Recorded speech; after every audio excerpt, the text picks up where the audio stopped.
that's how I was able to recover and like feel love and feel worth for myself. And also it works the other way.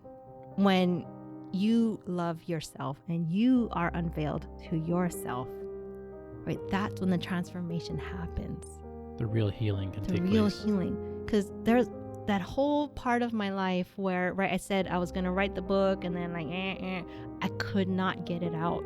I had to really unveil and like bare my soul, not to people necessarily, but just to myself, and be honest with myself about everything that I had gone through, and like not make excuses for my husband, my parents, all of that, you know, the failed relationships, not make any excuses for any of the choices that I've made, but be real and raw with myself and come to terms with it, you know?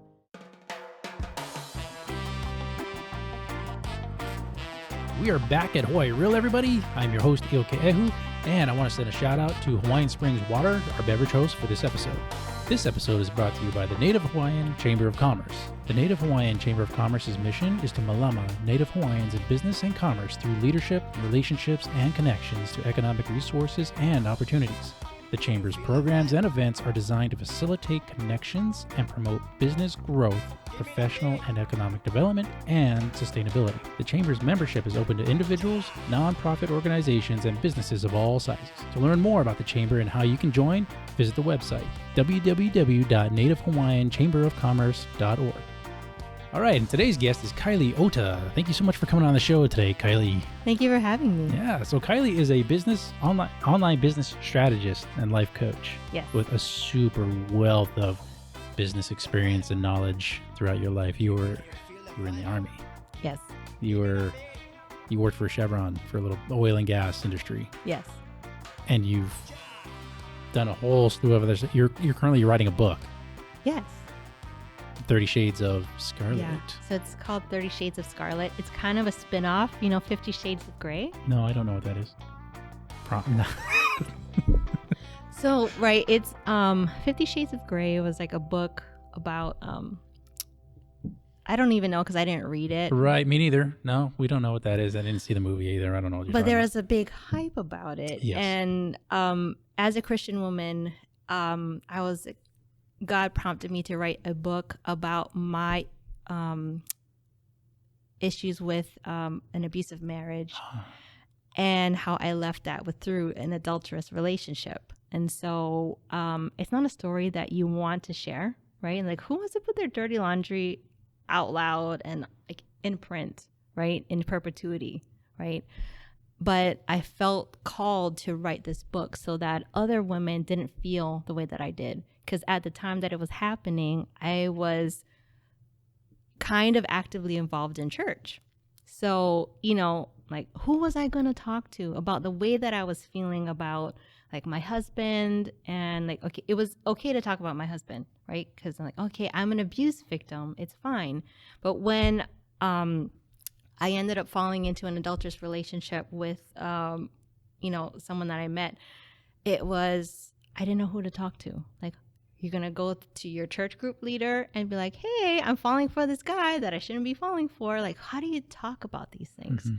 And so as I was processing all of that, and when I was going through it, there was a lot of like repressed emotions, right? Because a lot of it, I had to disassociate, right? I was living this life here. And then I was like, well, mama needs a little love too. So then there was this like other life that was happening. Mm-hmm. So it's similar to that book, 50 Shades of Grey. From what I understand, like I said, I never read it, but right, she was living this life and then she had like this life with this other guy that was having her explore her sexuality and like growing herself in that direction. And it was kind of a similar thing, but I was just starved for love. At that point, my marriage was just really bad, and I didn't know where to go. I had attempted suicide twice. Oh my God. And I was just like, God, I just need out of this relationship. That was not the way out, but that I was just so hungry, so starved for love. Like, that's what I called it in the book. She was just starved. And I wrote it as a fiction book to protect everybody involved, you know, because there is a lot in there, like that I talk about, like growing up. I wasn't necessarily like in a traumatic space growing up. You know, I had 3 squares, I had a roof over my head, I had all of that. But on the inside, I didn't feel loved, you know, because my parents were divorced when I was 2.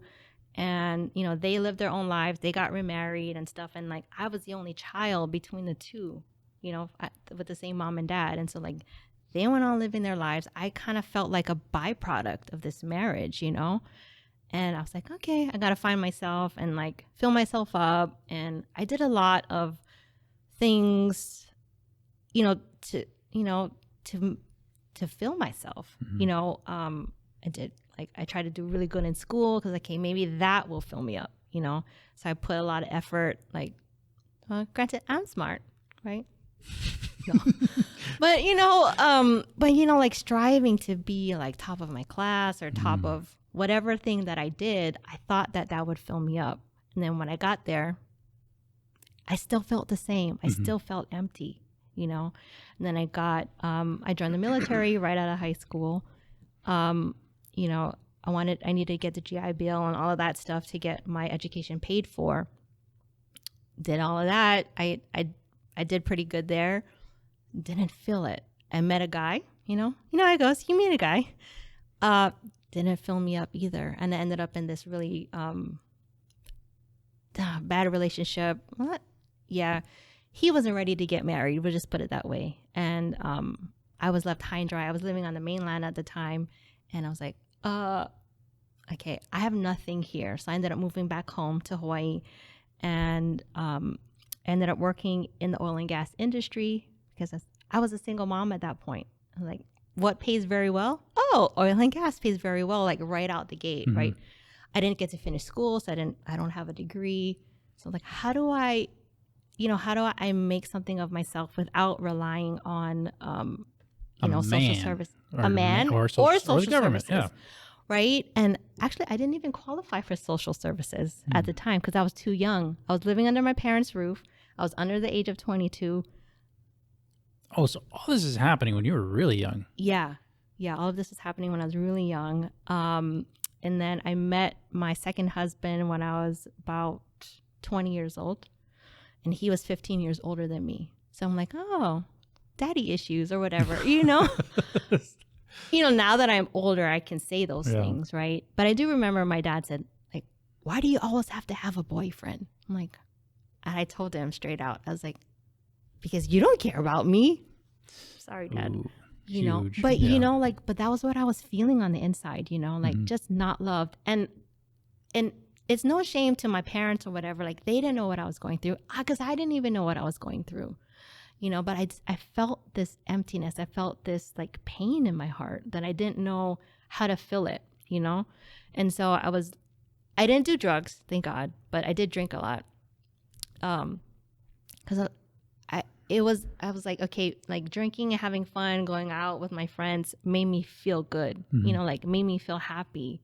But then there's all that aftermath, right? Like what happens, like, oh, hangover the next morning. And then you wake up and you're like on this cycle of like going out and like doing all the things and having fun, at night. And then when you wake up in the morning, your life is still in a shamble, I mean, I was making good money. So I was at that point, I was like still going out. I was a single mom, got in the oil and gas industry, making really good money at the time. I had a house, and that time I got married, had a husband, had another baby. I was in the Guard, and then 9/11 happened, and I said, I don't want to deploy, Sure. because my husband, he was also in the military, and I was like, if one of us goes or both of us go, then what happens to our children? So they make you fill out this form, right? If something happens to both of you, you have to delegate authority to whoever is the next in line, guardians, super right? Scary, like just filling those out. Right. And I was like, I already had, like, I didn't know what parent I would put my kid with. Because, growing up, I didn't trust my own parents to take care of me. So, like, where would I put my kid? Like, anyway, I ended up leaving. So I ended up coming to the end of, those 6 years of service, and I just got out. And I was still in the oil and gas industry. I stayed there for about like 19 years or so. And I was married to my second husband for about 6 years. And it started off great, right? So when you're talking about like narcissistic abuse and whatever, and like the whole, like how you go through like narcissism and stuff, they're really good in the beginning. And before the gaslighting happens, there's the love bombing. They just shower you with love. Love bombing, okay. Yeah. And they just like really shower you with love. And it's like, wow, it's like a love that I've never experienced before. And like anything I want. And he's like, do you want it? I'll get it for you. Not necessarily just, physical things or, monetary things, but anything that I wanted. He was like, oh yeah, I'll fill you up. Not, it's like, whatever you want, I'll give it for you, And then the next thing I know, he's like, well, why do you need anyone else? You have me, right? Don't I give you enough? You're not satisfied. So that's where the here? narcissistic comes and into then play. that's how that comes into play. So slowly, he was like, okay, you have me, you don't need them. So I lost friends. I got cut off. Oh, so not even other guys. You're talking about your friends and everything too. Right. Well, I would say I was dating around at the time where I met him, and he was like, well, you don't need all of them because I'm gonna take care of you. I was like, oh yeah, good. Yeah. Right. So we became exclusive, and then the friends. Right. It's like, oh, you don't need that friend. Like, why you're always talking to that friend? I mean, I had male friends. So, okay, male friends, sure, I get it. And then female friends started slipping away because they would tell me, hey, I don't think he's all that good for you. Yeah, I think you should. Wrong. Yeah. There was one time where my friends and I went out and he left me. I didn't know because, sorry, I was passed out drunk. But one of my friends said he came here, he saw you drunk, and he kicked you and he left. And was he kicking you like wake you up? Or like... He was kicking me to wake me up. And not okay, by the way. Not okay. Still. But still, and when I woke up the next morning, I was like, oh yeah, I gotta call him so he can pick me up. And she's like, why? Like, you know what he did? I was like, yeah, but he's really good in other ways, Oh, but you got the abuse going. It was already going, and that conditioning was already happening. And then and this was before I had my daughter with him. So we had a kid together. And at that point I was like, well, we have a kid together, and like maybe all of this is happening, right? And like growing up Christian, it's like, okay, maybe we're like having stuff out of wedlock, so maybe we should get married. And then maybe, like and Jonah it'll and be the all boat. better. We'll get married, it'll be all better. Right. Yeah. And no, it just got worse. And as I was going through that relationship and I kept getting more isolated and more isolated, I was like, I don't know how to get myself out. And I felt like I was so far away from, and even my family, he's like, why are you always calling your dad? Like, I'm here. Because I'm like, well, my dad's going to fix my stuff, right? That's what dads do. He's like, no, you don't need your dad anymore. You got me. And I was like, okay. Hold on. Time out. It's like, you need your dad. I mean. But I didn't. It's weird. I mean, for someone else to say something like that is. Right. Red flag. On the outside, you're like, what do you mean you don't need your dad? Red right? flag. But there's that story where, the frog is boiling, right? And just, how do you boil a frog? You just slowly start turning up the heat. And before you know it, they're in boiling hot water, but they don't realize it because the temperature change was so gradual that they don't realize it. Right. And that's how I describe, being in a narcissistic abusive relationship to, my community online and like my clients that I've helped through this. I explain to them that what is happening it's not their fault. Like you would think, because there's people on the outside of the relationship, for me and for them too, saying, you're dumb, you should leave him, like why aren't you leaving him? we can't see it. Right.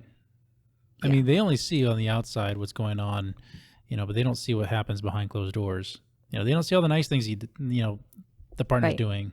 Or right, because you only call friends, right? You're like, oh my gosh, it's to complain, right? Yeah.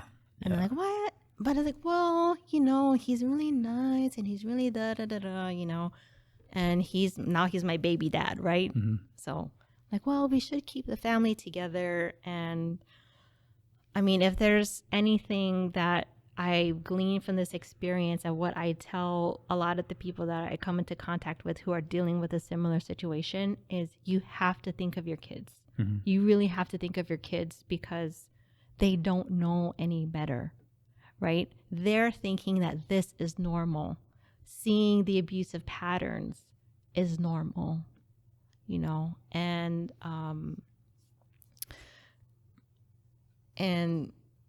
when my son was growing up, I discovered that, he was very smart, Mm-hmm. but he had like learning, I don't want to call them learning disabilities, but he had issues retaining things. Learning differences, I think is what they call it these days. Yeah. It's not a disability, but yeah, he had some learning challenges, and I was like, what's happening? I couldn't understand it because I didn't understand the effects of trauma on the brain. Right.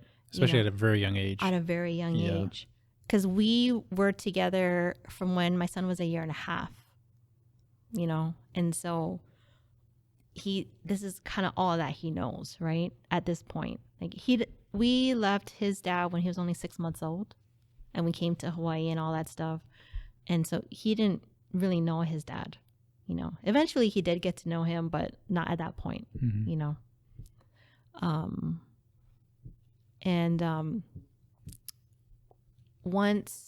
Once I figured out that his dad actually had ADHD, I didn't know because I didn't know his dad very well, right? It was a military wedding, kind of a shotgun wedding. Young kids. You don't talk about that stuff. And so I did know that his dad was he was not as smart as I was because he was copying off of my papers during the exams class. and stuff. Yeah, he wanted me to help him and study and stuff. But I knew it was part of that thing too, where he was like, okay, trying to get close to me and help him study. I was like, whatever. It's actually a genius plan. I'm going to pretend I don't know the answers to this. I'm going to ask her for help. Yeah. Yeah. And so and so the whole of my growing up, like with every relationship that I've been in, right as I was writing the book, I realized I was actually like leaving one relationship and stepping into another. Like, so it was pretty much I was always cheating on my last because I didn't want to be alone. So it's like I would find someone that was better, and then I would end it. Not like, okay, end, heal, and then enter a new relationship. It's like, no, okay, oh yeah, okay, there's somebody out here for me. Okay, I have a safe space. Okay, pow at you. Okay, I can go this way, And yeah.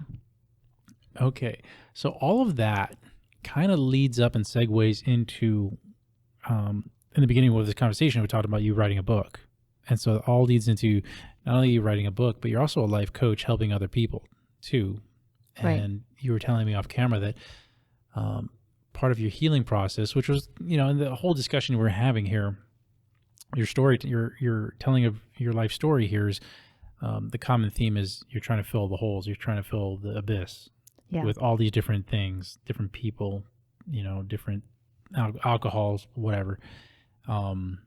But you were telling me that the book and writing the book is actually what helped you fulfill that hole, that need, that abyss. Yeah.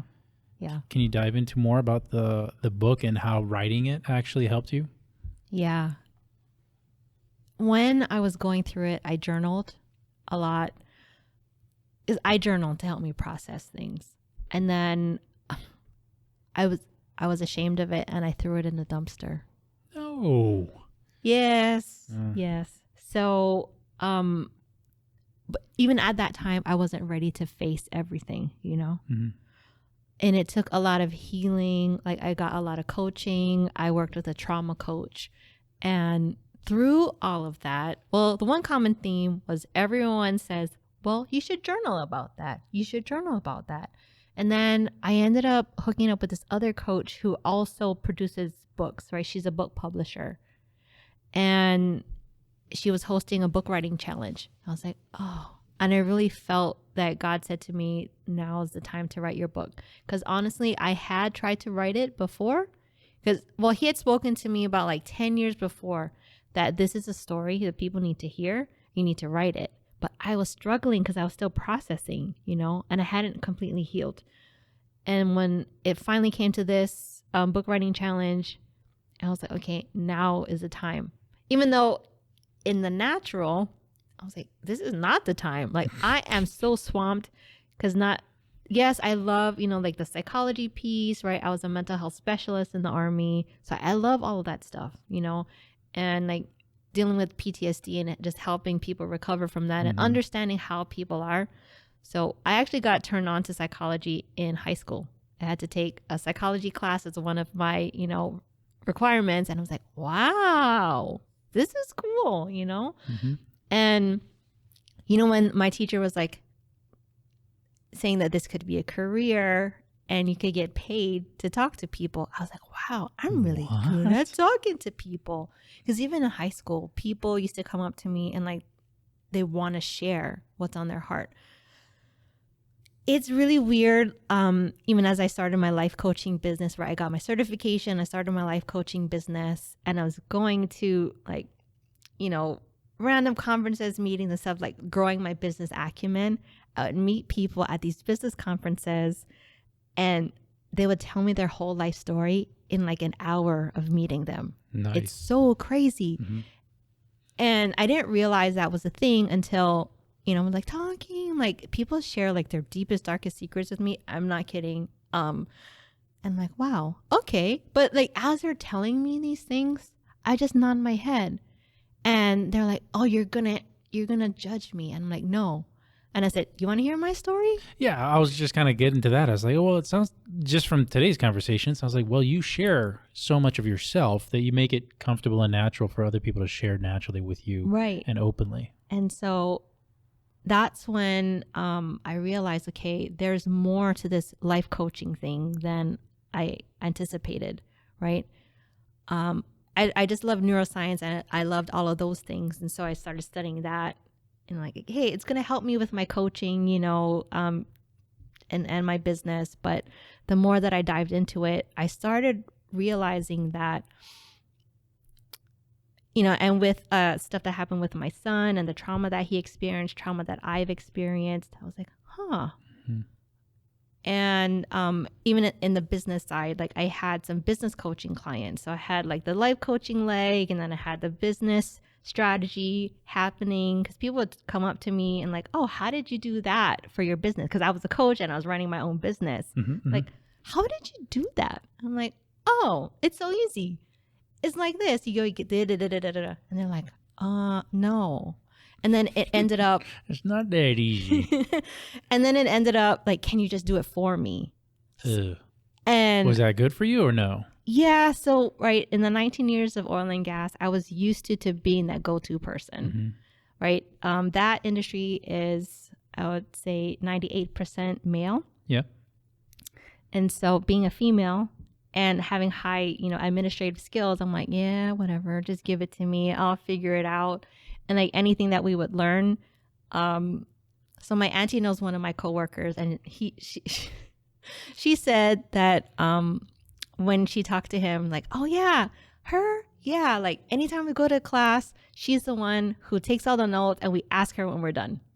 And I was like, yeah, pretty much. Because I knew they were all going to come to me afterward anyway and ask me. So yeah, how does that make you feel though? And is that like, is people taking advantage of you again? Or is that just you supporting other people also? Yeah. For me, it felt like a supportive role. I didn't feel like I was getting, well, sometimes I did when they weren't appreciative, but most of the time they were very appreciative. And so I was getting my love tank filled. It's like, oh, Kylie, good job. Yay, and that would fill me. And so that's another form of, like filling your love tank, right? Right. Because you're helping other people and getting the gratitude in return. Yeah. And so, there's that piece. And like, so when I was writing the book, right? So 10 years ago, and then I started doing my own business and all of that. As I had learned more about myself through business, right? Because like, oh, I don't want to sell. Selling is icky, all of those things, right? And like, oh, I have to do a website, I have to do all the things and ask.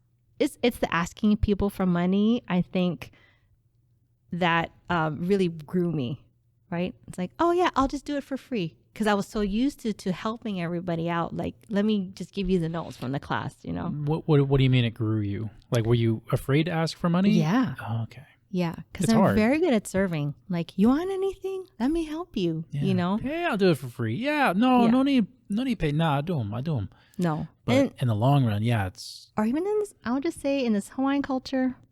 Yeah, because it's just, we deal in trade a lot more than monetary, giving and, asking for payment for services rendered. And I saw my dad do it, right? My dad's a giver. And he has his own business, and so sometimes like, no, I get him, Which isn't wrong. Like, I'm not saying that's wrong, and I'm against that. But in the life scheme, you have to be willing to, in order to attain some of those goals, like you have to be willing to put down and say, no, I'm going to need money for this. Right. I can help you with all this other stuff, but for this particular thing or that thing, or to go further, like it's going to cost you because it's time and it's value to me. And it take away time from my family and time from my other projects. So it's got to have some sort of compensation for that. Yeah. And I still remember as I was doing my coaching business and people were coming to me for help, I would spend hours on the Zoom or on the phone with people, walking them through how to build a website, how to set this up, how to set up the scheduling system. And he's like, did you get paid for that? You were on the phone for 2 hours. And I was like, no, but that's not my business, because I was just coaching. I wasn't doing a business coaching or strategy. I was just doing life coaching.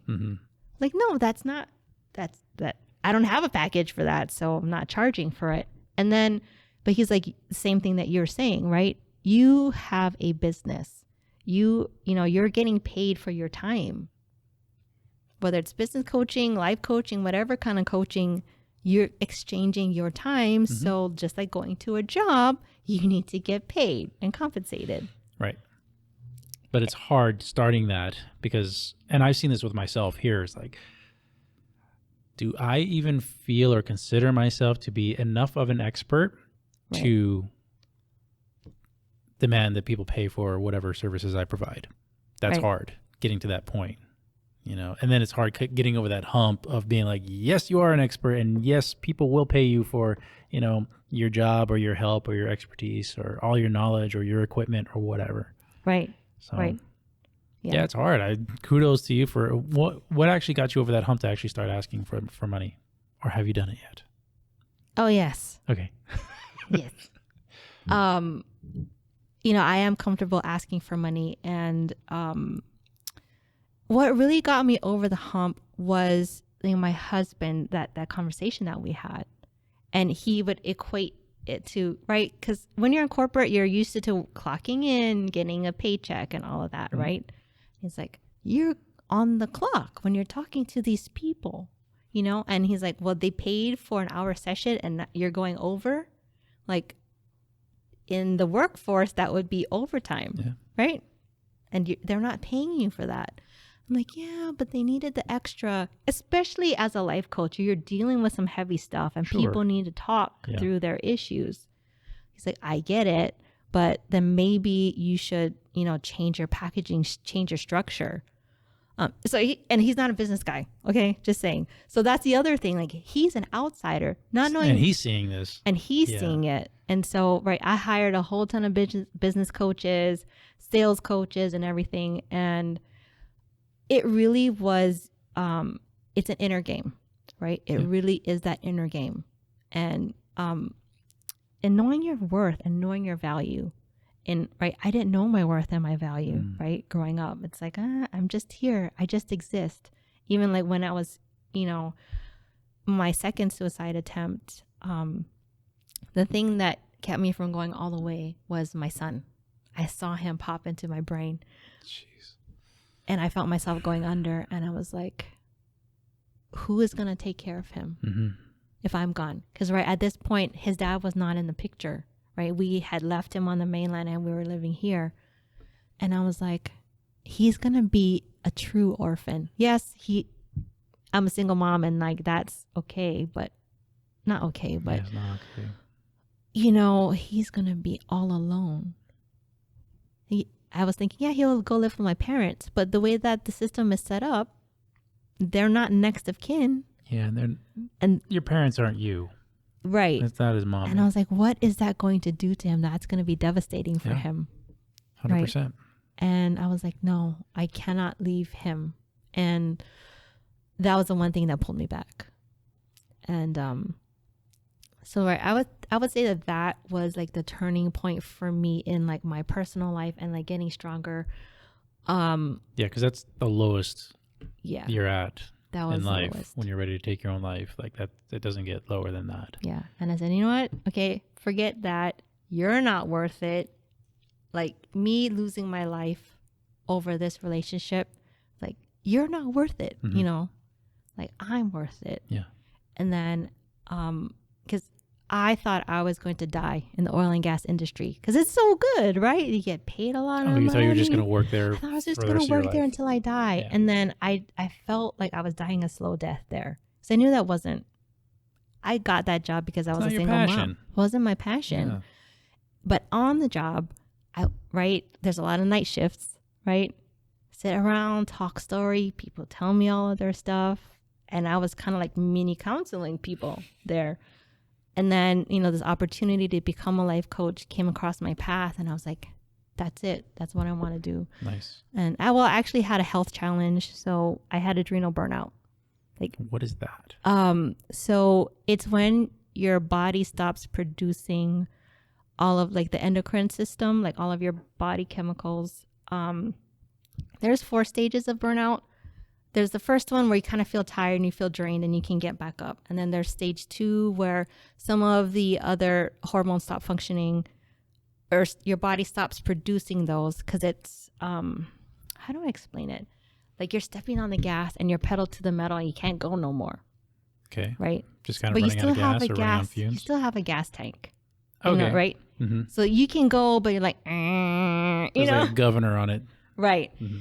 And then, but the more you keep grinding, more parts of your car start shutting down, right? If you're not taking a break, right, you start grinding gears, like maybe like your radiator goes out and you start overheating, like all the different parts of your car start, fading away because you're just going. Yeah.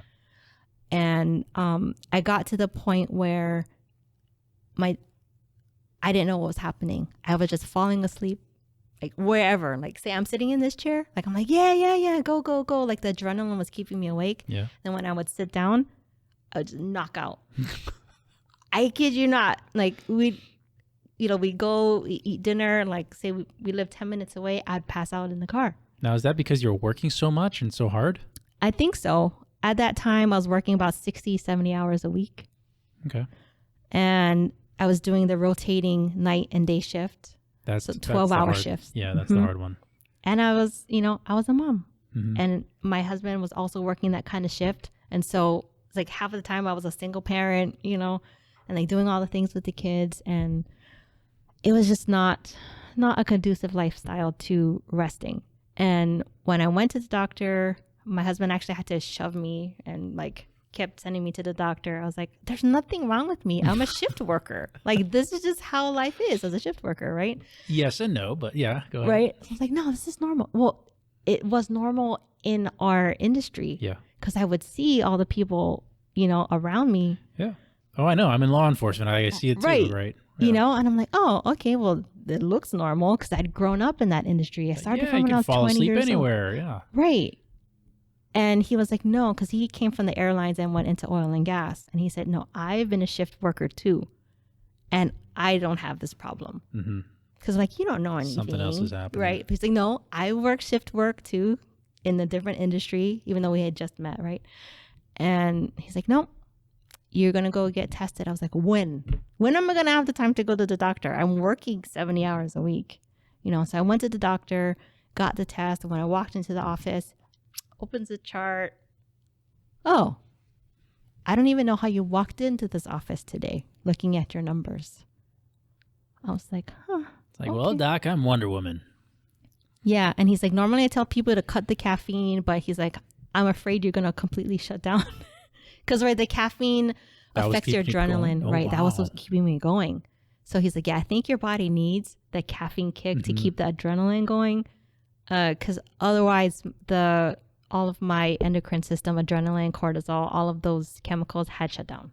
Jeez. My body stopped producing it. Yeah. And so how'd you kickstart it back up? I had to take time off of work. Okay. And so when I had taken time off of work, because he said, you're not going to heal unless you sleep 10 hours a night. I'm like, I work 12 hours a day. Doc's like, no, you don't. Not anymore. Yeah. He's like, well, okay. No, we're going to take you off of work. And then I was working, a light duty, so I was slowly working my way back up into the shift work. And then in that time period, he told me, he's like, you can't keep working this job. You need to quit. I was like, yeah. You crazy? Where am I going to find a job that pays me this well without a college degree? But you're going to die. Right. And that's what my husband said. He's like, but you'll be alive. Yeah. I'm like, but if we don't have a roof over our head and, all the things that I was worried about. I'm like, okay. And finally he was like, your kids. It came back to my kids. He's like, who's going to raise them? Right? I'm here, but I'm not their father. So who's going to raise them? And I was like, oh my God. Okay. So yeah, bringing that back full circle, like every time I was in a down and out situation, it was always my kids, because I wasn't doing it for myself. I didn't have enough love for myself to do it for myself. It was my kids, because I'm like, I didn't have real supportive parents growing up. And I know how devastating it would be to not have any kind of parent growing up. I said, okay, I'll do it for them. But I still didn't have enough worth and value for myself to do it for me, And so that's what I teach my clients these days. It's like, okay, you're going to have to get to the point where you value yourself more than anybody else, right? You have to value yourself. And yeah, it's selfish.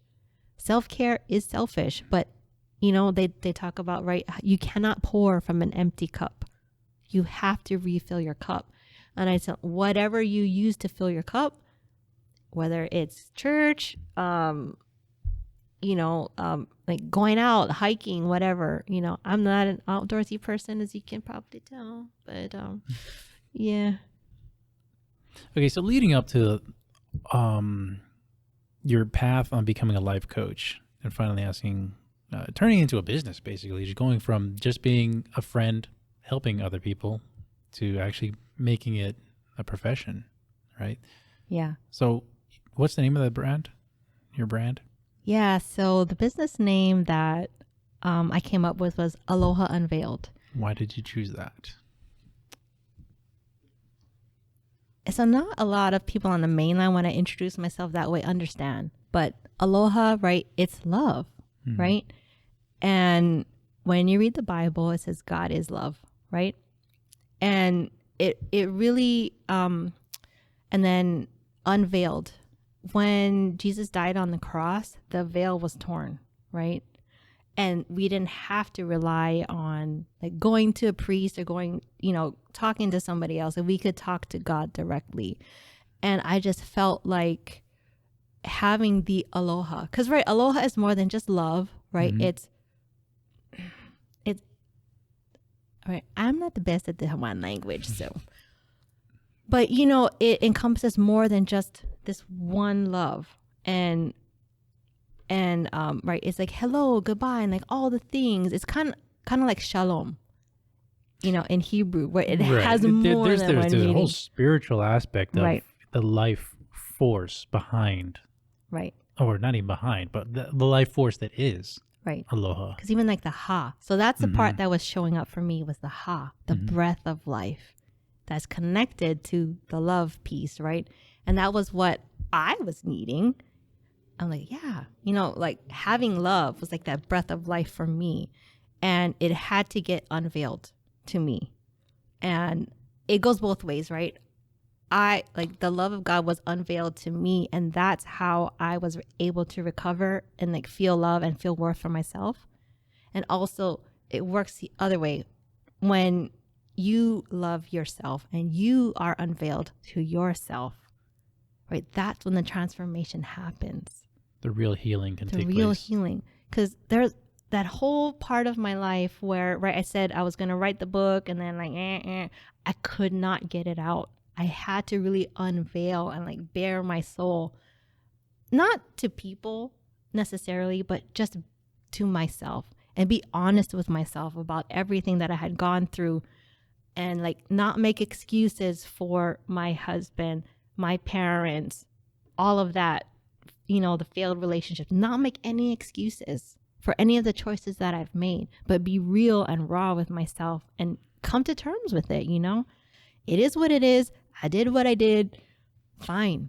Extreme accountability. Yeah. Yeah. And that was the turning point for me, just coming to terms with it. And it's like, I'm not worthless. I am worth something. And like, that's also what, part of the process, right? There's the personal side, the business side, where I was able to charge my worth, Like, yeah, I am doing something good here. I am helping people. Yeah, they didn't pay me for it, but they have results. I was getting client testimonials. I was like, okay, well, I didn't ask you to pay, but can you write some client testimonials for me? Oh, yeah, that's good. That's value right there. Right. Mm-hmm. And so that's where I started. And then eventually, so I can tell you how I raised my rates. Oh, okay. Let's get into business. Yeah. So, and this also happened during COVID. So I was kind of doing a life coaching. And then when I had left here about 2 years ago, I moved to the mainland because my husband had a different position and we had to move to the mainland. And when I got there, I was like, I realized I don't have a network. Mm-hmm. I'm like, oh, I'm starting from scratch. No family. You got to start from scratch with your friends. Right. Making new friends. Right. So I'm like, okay, let's go, find some meetup groups and like go to all these business meetups and whatever, start making connections here. And I was like, oh, this is sucking. But as I was going to these meetings, right, I'm meeting other business owners.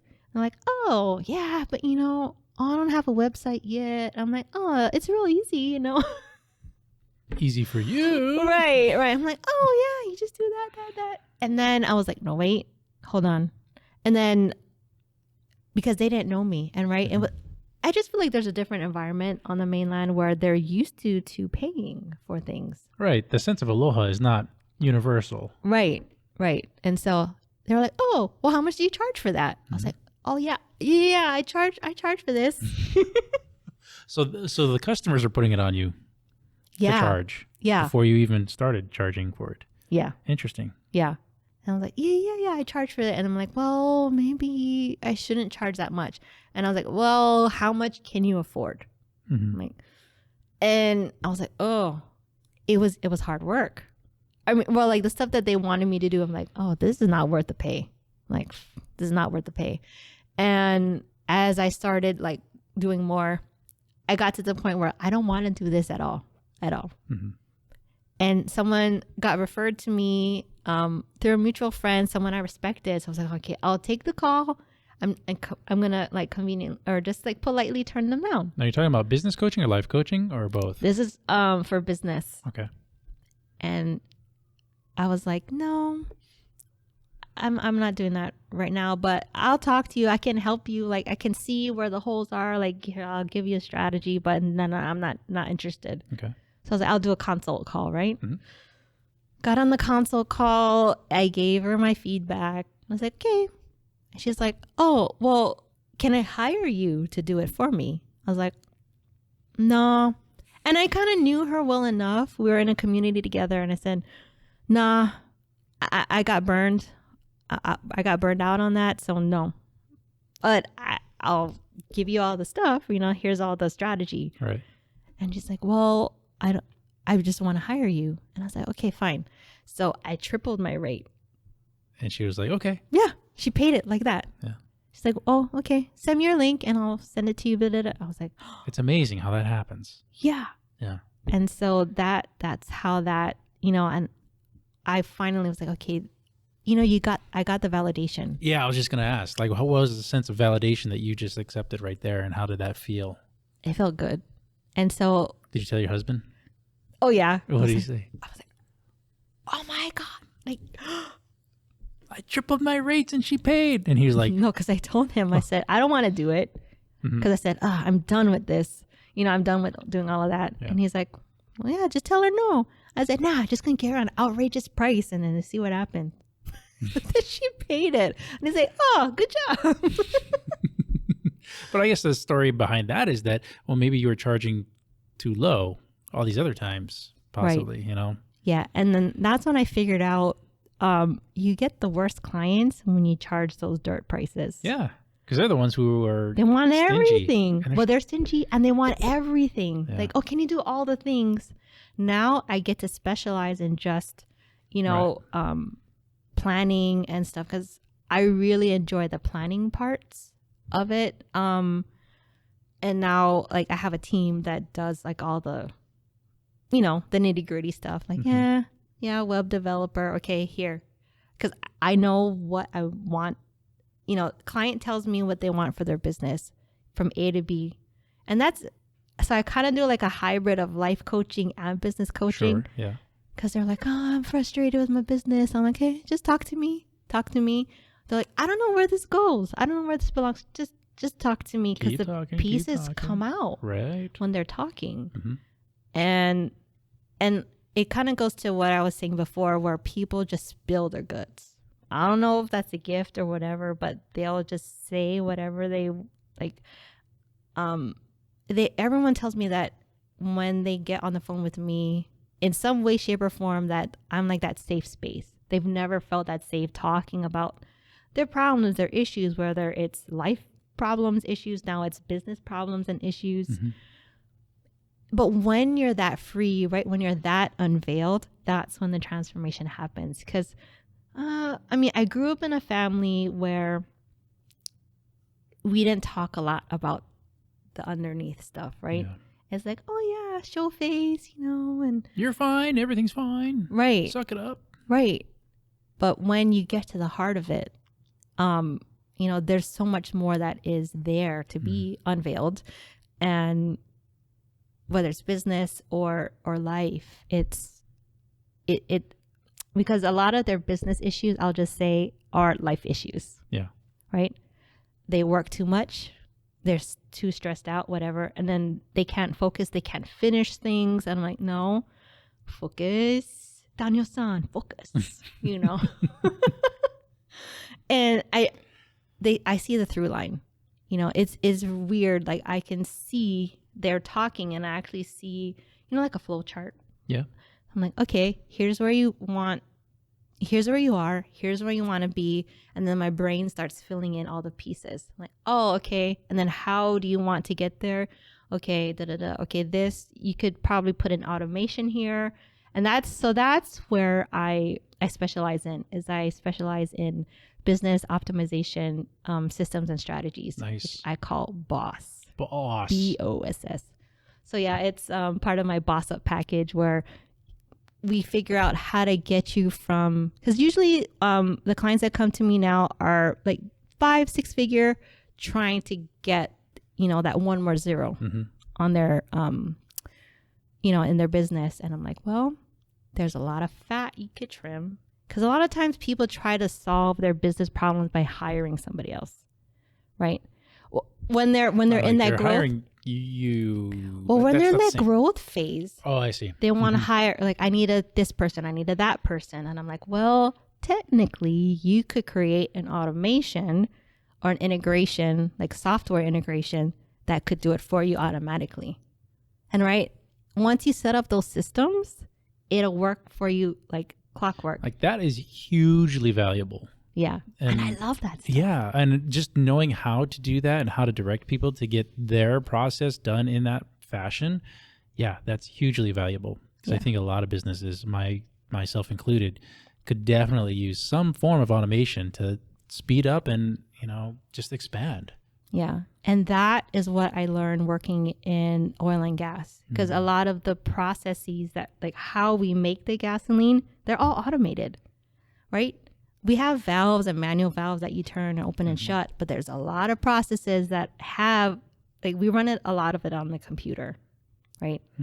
And so it's like, there's a process behind that. There's a logic that's running it. And so I didn't realize that's what I was doing, but I'm like, oh, this is so natural to me. Yeah.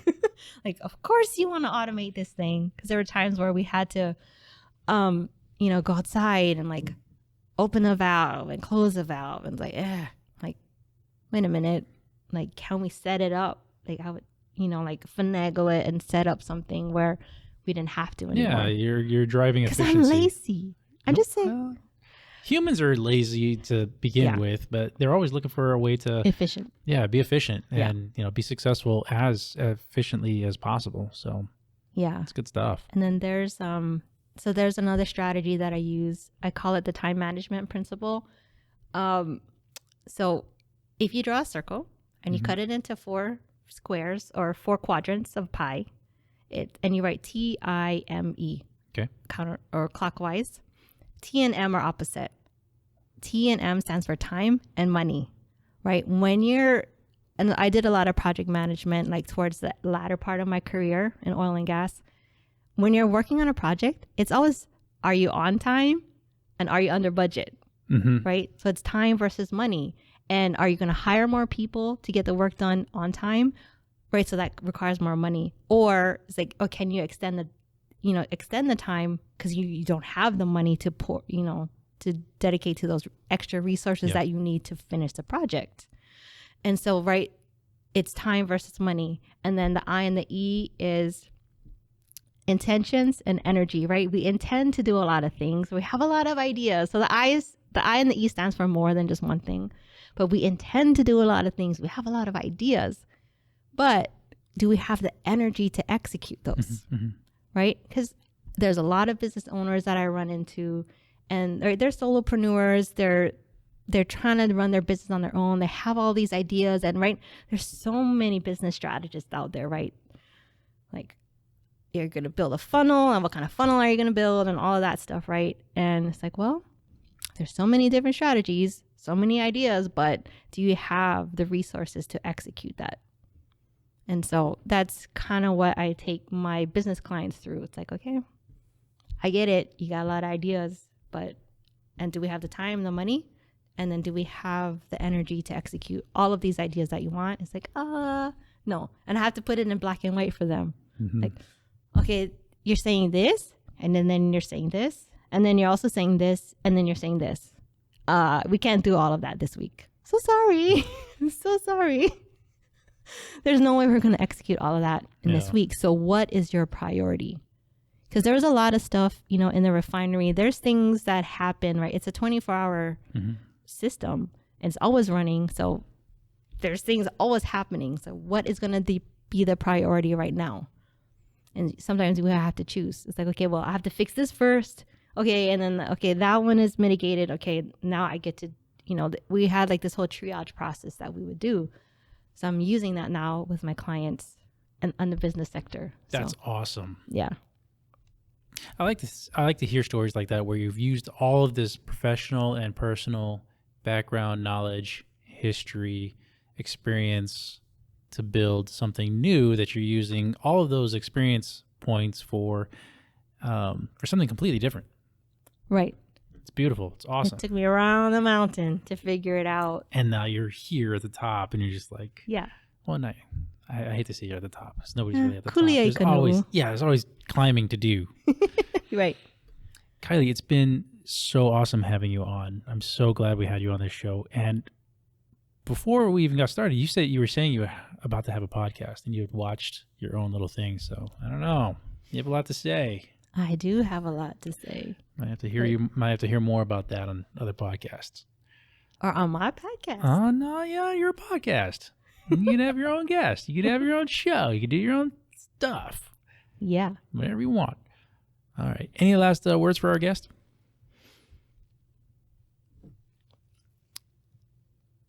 Well, for anyone who's listening, if you're a mom and you're thinking about like starting a business and you have a passion, you know, there's a reason why you have this passion in you. Whether you're doing it now and there's like a slice of it that you may have done in the past, like say you have a degree in X and you know, you had your kids and you're not really working that career, but there's a reason why that passion was planted on the inside of you. And so you're not too old, because I'm old. Well, we're not old, right? We're not the same age. No, we're not old. But you know what I'm saying? Society tries to tell you, hey, once you're over the hill, forget it. Like you're close to retirement, like don't even think about it. It's too late. Too late. No. It's not. It's never too late. And you know, if you're listening right now and you're thinking, well, there is a passion that I have on the inside, I don't know how to get there or whatever, just journal. Just keep a journal. Like daily practice of journaling has been like the greatest source of, I want to say, refinement for me. Like it's a place where I get to just you know, I get to vomit into my journal, right? Get those thoughts out of your head. Get those thoughts out. So they're not keeping you up late at night just thinking about stuff. And the beauty about writing it all down is you'll see a pattern emerge. And yeah, just start journaling, see that pattern emerge, and like look at the history of your life. There's this thing that I'm going to release soon. It's called Journal Your Journey. And it's a process that I created that I have not released yet, but taking you through like a 20-day journey, looking at how this, all the different parts of your life are connected and that you were brought here for a reason. And a lot of times I have people listening to me or just pop into, I talk a lot on Clubhouse app, but there are people in the room that they're at that point in their lives where they were where I was. Didn't want to go on, don't feel like going on. And if that's you today, just know that God put you here for a purpose. There is a reason why you're here. So don't discredit yourself. Don't discount yourself, but you're here for a reason. And if nobody has told you, I love you. You're listening today. I love you. That you've not gone too far, that there is a purpose for you. So just stay here, come back. We love you. And there is a place for you in this world. Thank you, Kylie. All right, everybody. That's it for this episode. And tune in next week. And as always, stay happy, Hawaii.